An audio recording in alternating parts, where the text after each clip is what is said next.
Hola amigos de ABL Videos. Señores, Vladimir Putin, el presidente de Rusia, quiere mostrarle la otra cara de la moneda a Estados Unidos, estableciendo bases militares en Cuba. Escuchen, señoras y señores. Los analistas más serios dicen que parecería estar dispuesto a todo Vladimir Putin. Ahora, si así fuere, ¿qué ganaría el autócrata ruso desestabilizando América Latina? Lo analiza nuestro gabinete de crisis permanente, que hoy integran en Miami Rosa Townsend, periodista, analista política, premio Pulitzer. Buenas noches, Rosa, ¿cómo estás? Buenas noches, Camilo. Gracias por la invitación. Por favor, a ti. También en Miami saludo al periodista Manolo González Moscote, ex colaborador de CNN en Rusia. Manolo, bienvenido. Gracias, Camilo, un gusto estar aquí con ustedes. Y en Buenos Aires está Maximiliano Svarvi Osuna, que es un periodista y analista político muy sesudo. Por cierto, su nuevo libro es Nueva Guerra por los Recursos. Bienvenido, Maximiliano. Bienvenido a CNN en Español. ¿Qué tal? Muchas gracias por la invitación. Bueno, nos ponemos en marcha, que para luego es tarde. En enero de 2021, ya Moscú advertía con todas sus letras de lo que calificaba como amenazas externas contra Cuba, Venezuela y también Nicaragua. El ministro de Defensa de Rusia, Sergei Shoigu, dijo entonces que el apoyo de Rusia es requerido ahora más que nunca. Manolo, primera pregunta para ti. ¿Hay algún dato que evidencie si los gobiernos de esos países hicieron un pedido formal de ayuda militar a Rusia? Bueno, Camilo, hay que entender primero que todo desde el Kremlin cómo se mira a América Latina. Para tu información, hay unas directrices muy claras en el Kremlin. Hay que primero ocupar los viejos espacios de la Unión Soviética, los viejos amigos, volver a retomarlos después que pasó toda esta crisis del término de la Unión Soviética y el comienzo de la nueva Rusia, hoy la ves por esos ímpetus imperiales. Hay que entender que ahí hay unas directrices muy claras, y es tomar espacios y conquistar aún más países en América Latina que no eran antes amigos, pero que hoy pueden ser grandes aliados en América Latina. Esa es la prioridad de Putin hoy para América Latina, y está claro que llegar a estos países no es difícil. ¿Por qué? Porque la situación económica de ellos, basada pues obviamente en la actualidad que tienen y basada en la facilidad de ayuda económica que puede facilitar Rusia con unas compras de petróleo onerosas y demás, esto ayuda obviamente a someter países en América Latina. Y allí la respuesta, Camilo.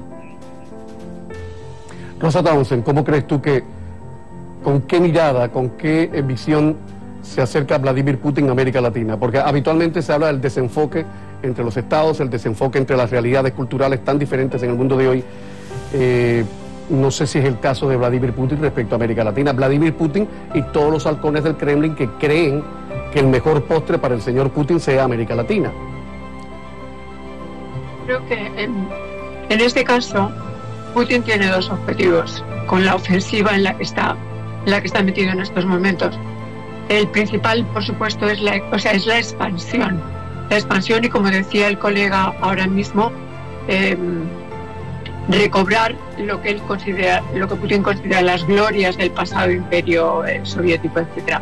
Para eso, de manera más inmediata a nivel geográfico, es obviamente la esfera de la OTAN en Europa, su antigua esfera de influencia de la antigua Unión Soviética, es decir, Ucrania, Kazajstán, Belarus y todas las repúblicas, las antiguas repúblicas que se independizaron, y las quiere volver a incluir. La pregunta, ¿América Latina? ¿Por qué? Porque en este caso no solo la ofensiva es con la propia OTAN, sino con un pulso directo con Estados Unidos. ¿Cómo? Pues diciéndole, voy a ir a tu patio. Si tú vienes a mi patio, que es Ucrania, que es Kazajstán, etcétera, etcétera, yo voy a ir a tu patio, que es América Latina, fundamentalmente Cuba y Venezuela, que es lo que está más cerca, ¿no? Y donde tiene obviamente amigos y plataforma Putin mucho más fácil, por las razones que acaba de explicar mi colega, ¿no?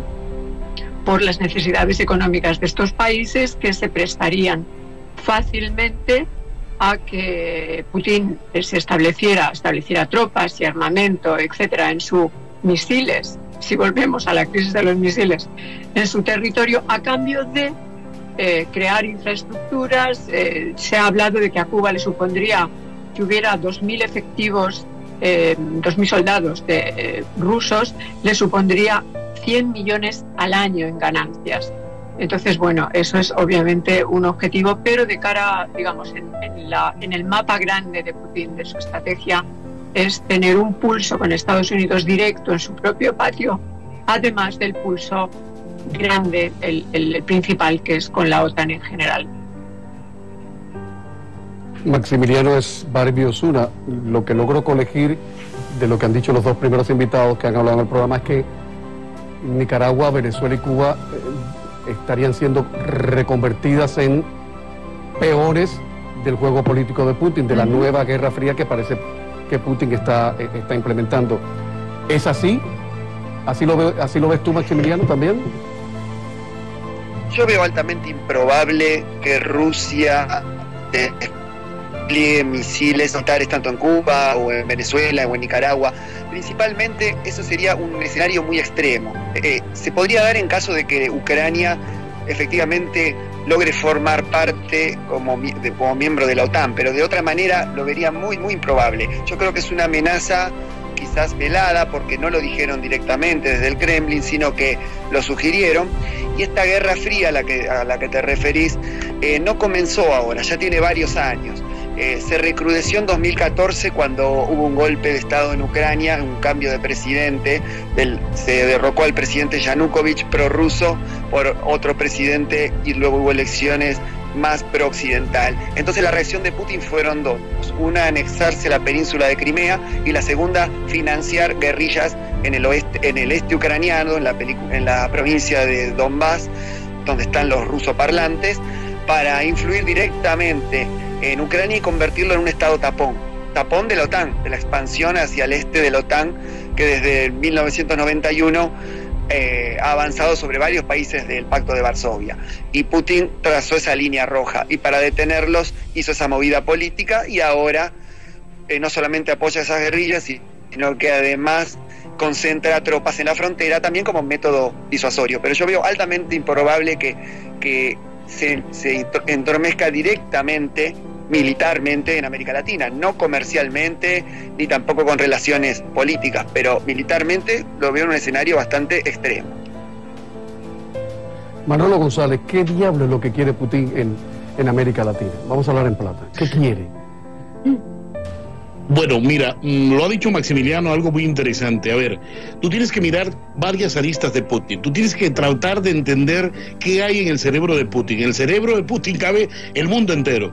Cabe Europa, la Europa que es ultraderechista, que está a favor de Putin, y la Europa ultra izquierdista, que está también a favor de Putin. Son dos discursos supuestamente distintos, pero fíjate que todos apoyan precisamente a Putin. Ahora, entendamos una cosa muy interesante: ¿qué es lo que quiere Putin en América Latina? Lo que ha dicho Rosa Tausen es totalmente acertado. Lo que acaba de pasar en la reunión de la señora Sherman con Ryabkov el lunes en Ginebra, pasó eso cuando vio que las negociaciones se pararon en un punto que la posición de Estados Unidos es muy franca y muy clara, que no van a ceder a las pretensiones de Putin. Enseguida la reacción de este señor Ryabkov puede decir: entonces vamos a desplegar tropas en América Latina, en Cuba y Venezuela. Eso es una acción con una reacción, ¿sí me entiendes? Es simplemente ver hasta qué punto Estados Unidos, la OTAN y la Organización para la Seguridad y Cooperación Europea caen en el anzuelo de Putin. O sea, en este momento todos estamos hablando de lo mismo. ¿Cómo que va a llevar tropas a América Latina? Lo dice Maximiliano, yo también estoy totalmente de acuerdo con él. Yo veo improbable ese escenario de llevar armas a América Latina, a pesar de que tú sabes que Rusia nos acaba de mostrar el circonio, un arma potente, un arma que da miedo. Nos están mostrando China, a propósito, su gran socio y aliado, mostrando armas igual que las mostró Putin hace poco, las nuevas armas, los drones estos autónomos. A pesar de que todas estas armas están a punto y pueden entrar en cualquier momento en escena, América Latina es otra cosa. Llegar hasta América Latina, como le pasó al portaaviones no hace mucho, cuando trataron de llevarlo desde el norte de Rusia hasta Venezuela, tuvo varios problemas técnicos serios porque había que climatizar estos reactores de estos barcos para poderlos llevar hasta Venezuela. Ahora imagínate tratar de traer tropas o misiles o pertrechos militares grandes aquí, es casi que imposible para Putin pensarlo de un día para otro. No creas tú, esto yo lo veo más como una retórica para presionar a Europa, y sobre todo porque Europa depende del combustible que Rusia le envía en un 50-60%. Esta es la otra causa por la cual Putin puede presionar aún más a Europa, y de esto podemos hablar un poco más adelante. Por supuesto. A la vuelta de la publicidad, ¿quién es este señor gélido, frío, inaccesible, que se llama Vladimir Putin? Este señor que fue un espía de la KGB, de la policía política, de la tenebrosa policía política comunista en la Unión Soviética, afincado en Alemania, que cuando terminó su misión y ya el comunismo había caído en su país, listo, el señor dijo, me llevo la lavadora, por si acaso, porque uno nunca sabe lo que está pasando en el país de uno. En fin, estamos de vuelta, dijo a The Miami Herald. No vamos a responder a las fanfarronadas. Ok, mi pregunta, Rosa Thompson. Tratándose de Putin, ¿todo puede ser fanfarronadas o estaría dispuesto a llegar un poco más allá de las fanfarronadas? ¿Quién es este señor que responde al nombre de Vladimir Putin y por qué nos tiene a todos hablando de él? Bueno, este señor es un viejo espía, viejo en el sentido literal de la palabra, va a cumplir 70 años, con problemas de nostalgia, perdón, de nostalgia, de lo que yo llamaría nostalgia tóxica por el viejo imperio soviético y demás, que tiene las costumbres de cuando era espía y que quiere básicamente desestabilizar. Si no logra sus objetivos, quiere desestabilizar todo lo que pueda. En la OTAN, como decíamos, en la esfera geográfica de la OTAN en Europa, lo que pretende es desestabilizar, y para eso conquistar terrenos si es posible y desestabilizar. Para eso ha puesto, en las conversaciones que hubo la semana pasada, en los últimos 10 días, como comentabas tú antes, ha puesto requisitos imposibles. Básicamente, en resumen, para no extendernos, el requisito que ha puesto es que la OTAN se autoliquide. Es decir, el objetivo por el que nace la OTAN es para defenderse de la antigua Unión Soviética. Así nace la OTAN. Hoy día son 30 países y la defensa es fundamental. Hasta ahora se estaba pensando que la OTAN se estaba debilitando, que estaba empezando a ser irrelevante. Bueno, yo tengo noticias. Lo que está haciendo Vladimir Putin es darle una razón de... eso es fundamentalmente lo que él está logrando. Con lo cual, yo estoy de acuerdo con Jake Sullivan, que creo que ha sido el funcionario al que te refieres, de que todo esto es una fanfarronería de Putin, porque está dando un poco palos de ciego, a ver si logra intimidar a diestra y siniestra. ¿Qué tipo de ofensivas, que él le llama ofensivas técnicas militares, qué tipo de ofensivas podría hacer? Desde luego yo no creo que llegue, ni mucho menos la fanfarronería de que llegue a Cuba y a Venezuela. Estoy de acuerdo con los colegas en que eso es pura fanfarronería, aunque nunca hay que descartar hasta dónde llegan sus ínfulas tóxicas, ¿no?, de nostalgia. Eso no. ¿Qué otro tipo de ofensivas puede hacer? Pues de tipo intermedio, diría yo, que es lo que me parece que es capaz de hacer. ¿Por qué? Porque una invasión total de Ucrania, que sería su objetivo fundamental, le costaría muchísimo, no podría mantener una guerra tan cara, y hay que tener en cuenta las sanciones que ya han avisado Estados Unidos y la Unión Europea y la OTAN, que iban a imponer sanciones que podían francamente causarle un montón de daño a la economía ya muy dañada de Rusia. Por tanto, yo creo que aquí hay mucho de fanfarronería y de tratar de aprovechar un momento que él ha interpretado, ha hecho una mala lectura de la situación actual, tanto en Estados Unidos, porque él pensó pues probablemente que la división interna en Estados Unidos, la división en la Unión Europea, como decían mis colegas, las derechas europeas que están a favor y en contra, es decir, siempre sembrar división tanto en Europa como aquí.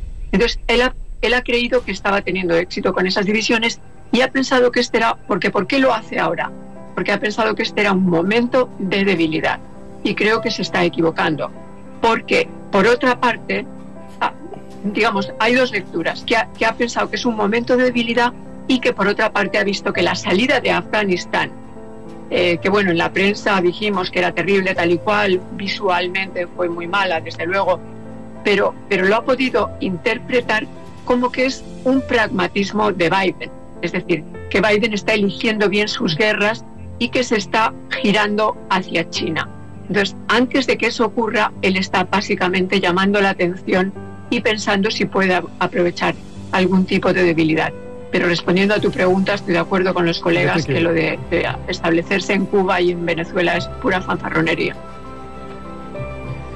Fíjate que en esa opinión tuya coincide Frida Gitis, que es exproductora, corresponsal de CNN y colaboradora de CNN en español, una mujer extraordinariamente informadísima, que ha escrito un artículo que, por cierto, recomiendo, está en nuestra página web, en cnnespañol.com, donde Frida dice que el gran error de cálculo de Putin es que es posible que Putin simplemente esté fortaleciendo a la OTAN sin querer. ¿Cómo lo ves tú, Maximiliano? Sin duda. ¿Cómo lo ves tú? Yo lo que creo es que sí, que Putin en este momento sí trata de dividir Europa, como bien decía Rosa, apoyando a la ultraderecha. La ultraizquierda no tiene mucha relevancia en Europa, y no hay que olvidar que Rusia le pone el precio que quiere al gas de Europa, que Europa necesita para sus industrias, para consumo doméstico. Entonces, la pelea de la OTAN con Rusia a Europa viene hasta cierto punto, porque está presa del chantaje del gas ruso. Sin embargo, yo lo que creo es que a la OTAN le conviene mantener el status quo, no le conviene sumar a Ucrania a su bloque, principalmente porque Ucrania ya se comporta como un estado dentro de la OTAN, asociado a la OTAN, aunque no esté dentro del bloque, porque recibe armas de la OTAN, recibe efectivos militares que los entrenan a sus propios militares, y también préstamos. Ucrania, por ejemplo, le compró armas a Estados Unidos con un préstamo que le dio el Reino Unido de más de 2.000 millones de dólares hace 2 meses. Entonces, la OTAN no ganaría nada con incluir a Ucrania, sino provocar más a Rusia, y en este momento quizás lo que le convendría hacer a la OTAN es un poco rescatar lo que sucedió hace 50 años, es decir, el viaje de Nixon a Mao, a China, para entrevistarse con Mao, que eso dividió el bloque comunista, por un lado la Unión Soviética, por un lado China, lo debilitó. Si Estados Unidos se enfrenta a ambos países, naturalmente se van a unir, y eso no le conviene a la OTAN, ni militarmente ni geopolíticamente. Y Putin lo que está haciendo sí es tratar de dividir a Europa, como lo ha hecho siempre, desde que Rusia resurgió de los trágicos años 90, en la era de Yeltsin. Está tratando de dividir a Europa y por lo tanto dividir a la OTAN, y como dije antes, Ucrania lo va a considerar un estado tapón, por eso no deja de financiar las guerrillas, y ya lo hizo en 2008. Recordemos que cuando vio que la OTAN podía incluir a Georgia, un país que está al sur de Rusia, fronterizo, hizo una incursión militar, y que aún hoy está ocupado el norte de Georgia militarmente por Rusia, para tener una zona tapón que la OTAN no aproveche para estar en sus fronteras. Entonces, eso es lo que busca Putin, dividir y también buscar estados tapón. Camilo. Estamos hablando de un conflicto a más de 10.000 kilómetros de América Latina, y vean en el ajo en que nos han metido o intenta meternos el Kremlin. Adelante, Manolo, adelante, por favor. Sí, mira, yo quería aportar lo siguiente a lo que decía Maximiliano. Hay un problema dentro de la OTAN, hay divisiones dentro de la OTAN. ¿Cuáles las divisiones que hay dentro de la OTAN? Uno de los problemas fundamentales que tenía la OTAN era Angela Merkel, el anterior gobierno alemán. Angela Merkel bloqueaba absolutamente cualquier intento de adquisición de armas por parte de Ucrania a el bloque. Acordémonos que una de las reglas fundamentales de ser parte de la OTAN es tener el armamento a punto y ser parte de ese armamento conjunto con el resto de los miembros de la OTAN. Pues Angela Merkel, una de las cosas muy grandes que hizo dentro del gobierno y que no le dio paso a la venta de drones, que le pedía drones autónomos que venden varios miembros de la OTAN, que tienen miembros de la OTAN, para tenerlos allí en Ucrania, para en determinado momento poder ellos defenderse de un ataque de Putin. Angela Merkel siempre estuvo en contra de estos acuerdos y hace poco miembros del gobierno alemán dijeron no, estamos de acuerdo en que Ucrania puede vendérsele este tipo de armamentos, pero como lo dice Maximiliano, yo lo tengo absolutamente claro y lo vengo diciendo hace mucho rato en CNN y en otros medios, y es que la OTAN va a tener allí en remojo a Ucrania. No la van a aceptar por ahora porque Angela Merkel, de los mejores consejos que dejó dentro de la OTAN es: nunca tengamos en cuenta a Ucrania porque esto sería molestar a Rusia y tendríamos un enemigo grande ganado por gusto. Simplemente tengamos a Ucrania allí en remojo, démosle tiempo al tiempo, pero nunca la aceptemos de entrada y de frente porque esto sería molestar a Putin. Eso siempre estuvo claro en la OTAN. Y lo otro es, ¿por qué Alemania? Porque Alemania tiene el trazado Unistream 2, que es el oleoducto que va por todo el norte, que le está llevando petróleo, obviando todo el gasoducto este de Europa, que tiene que pasar por Ucrania, por supuesto, y obviamente hace presa fácil a Alemania de ser un aliado incondicional de Putin, a pesar de que el nuevo gobierno quiere negociar todo esto. Pero no creas, en la OTAN y en la Unión Europea hay voces que están muy calladas porque saben que no les conviene pelear contra Putin. A la vuelta de publicidad, una pregunta para los tres invitados del programa de esta noche. Rosa Townsend, en tu opinión, ¿cuál es el mayor activo que tiene Rusia en América Latina frente a los Estados Unidos? Bueno, el mayor activo yo creo que serían los tres mencionados, ¿no? Cuba, Venezuela y Nicaragua. En menor medida Nicaragua. Yo creo que los tres están dispuestos porque el mayor interés de estos países obviamente es que se produjera un realineamiento de fuerzas al viejo estilo de la Guerra Fría, en el que ellos estuvieran de parte del bloque ruso. Entonces yo creo que los tres se prestarían a ese juego y estarían encantados de ser agentes, ¿no? Entre comillas, bueno, no sino entre comillas, ¿no? A servir a los intereses rusos y tratar de que se produjera ese realineamiento. De los tres, yo creo que Cuba es la más posicionada por una cuestión puramente estratégica e histórica, ¿no? Yo creo que sería la más posicionada.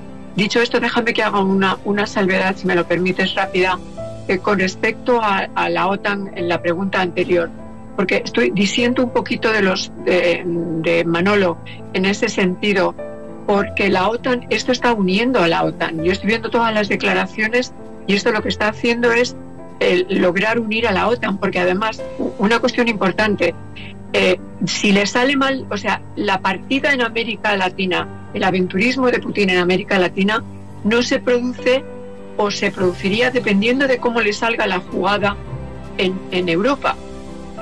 Eso está condicionado. Pero yo creo que esto está causando la unión de la OTAN, porque ahí están las declaraciones de los países que antes estaban tentativos, dudosos, etcétera, y que ahora se están produciendo a favor de la OTAN, ¿no? Okay. Y también... Perdón. Permíteme, perdón, porque vamos ya un poquito tight, un poquito justico de tiempo. Claro. Y quiero saber, en opinión de Maximiliano, ¿cuál es, en su opinión, el mayor activo que tiene Vladimir Putin frente a los Estados Unidos aquí en América Latina? ¿Cuál es, Maximiliano, en tu opinión? Bueno, las relaciones comerciales que tiene Rusia con México, Brasil y Argentina, independientemente del signo político que gobierne en esos países, es su pata económica.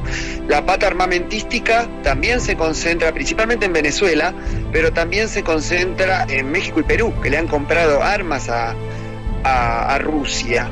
Y en este momento la crisis económica de Venezuela produce que no pueda comprarle tantas armas.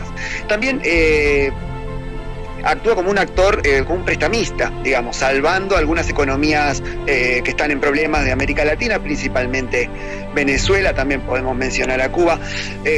Esas serían creo yo, los tres beneficios que puede obtener Rusia en América Latina, pero yo creo que lo que sucede es una retórica que tiene Rusia de si la OTAN se entromete en mi patio trasero, yo hago lo mismo en el patio trasero de Estados Unidos, que no creo que pase de eso, pero sí se pueden llegar a incrementar las relaciones comerciales con el resto del continente, entrando en competencia con Estados Unidos y con China también. Oye, Manolo, no hemos hablado de cómo quedarían Colombia y Brasil ante un verdadero despliegue militar ruso en Venezuela.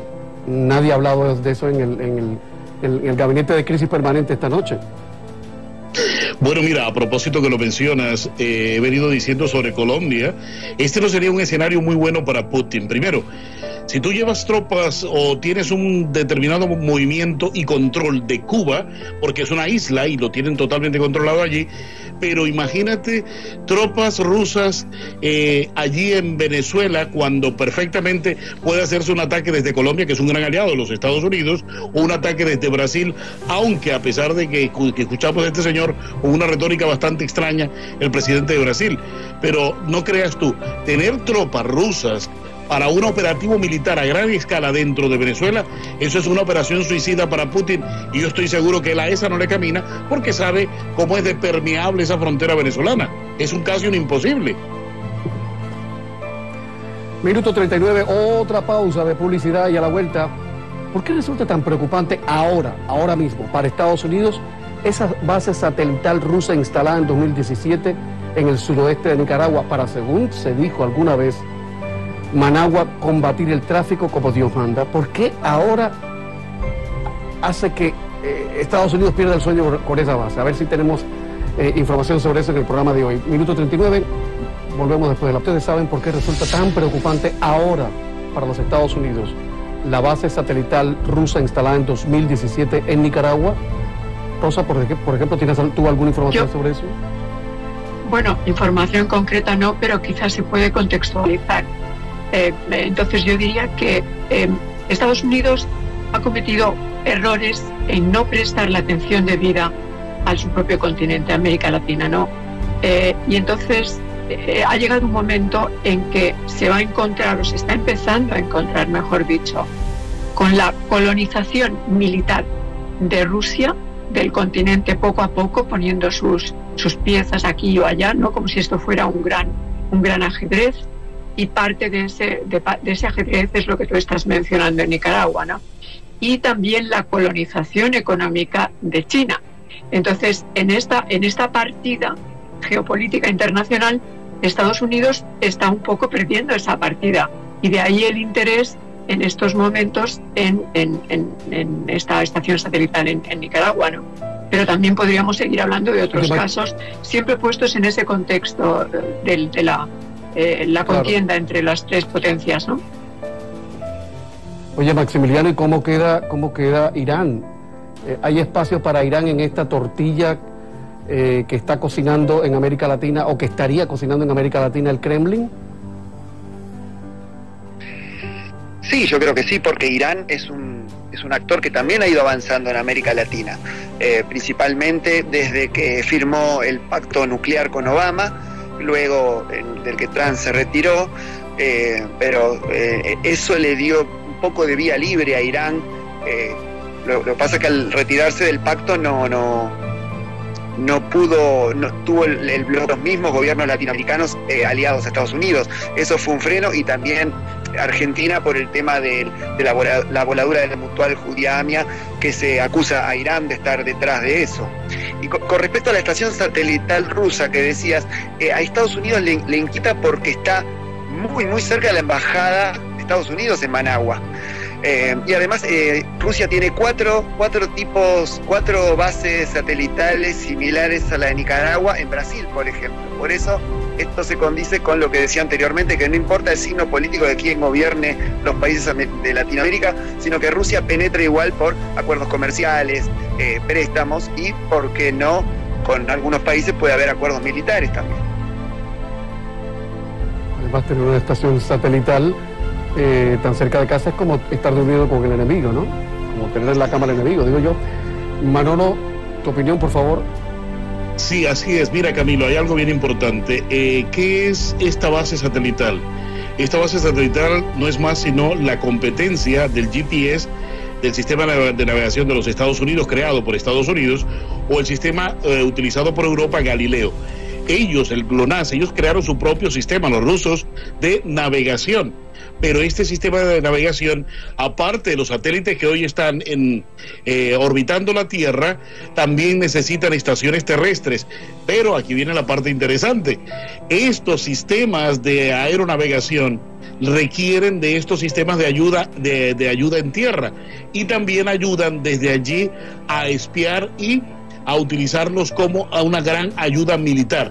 O sea, lentamente se viene creando una red, no solamente para ayudarte en la aeronavegación, sobre todo para el sistema de ellos, de navegación del GLONASS, sino también porque de allí, a partir de allí, se crea un gran sistema de espionaje, y esto es bien, bien interesante, porque por eso ahora Estados Unidos se preocupa. Esto ya está de hace 4 años allí instalado, y comenzaron la construcción hace más de 7, 8 años, y ahora es que se vienen a despertar, pero es porque se sabe que es un satélites que van a servir también a esa base y van a darle información sobre el geoposicionamiento de armamentos, de equipos o movimientos de armas de los Estados Unidos. Bueno, como en esta movida nada es en blanco y negro, también deberíamos preguntarnos por las bases satelitales que tiene Estados Unidos en la región y qué función están haciendo. En América Latina, las que tiene Europa también, o es que no tiene bases satelitales Estados Unidos, Manolo. Las tiene, y sobre todo en el Polo Norte, ¿no?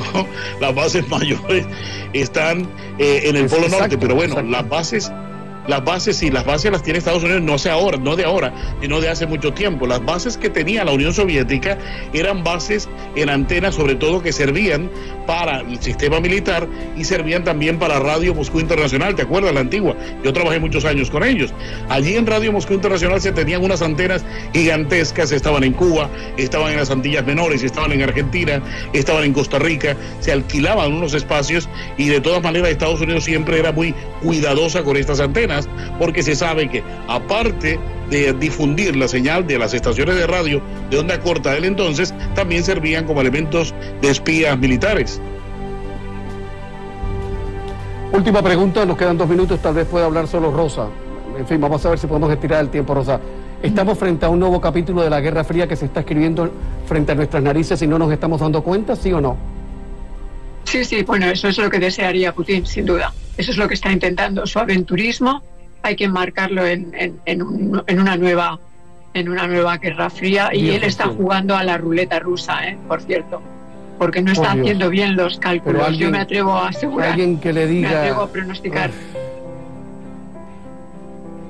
Alguien que le diga que eso es muy, muy peligroso, muy peligroso. Maximiliano, ¿cómo lo ves tú?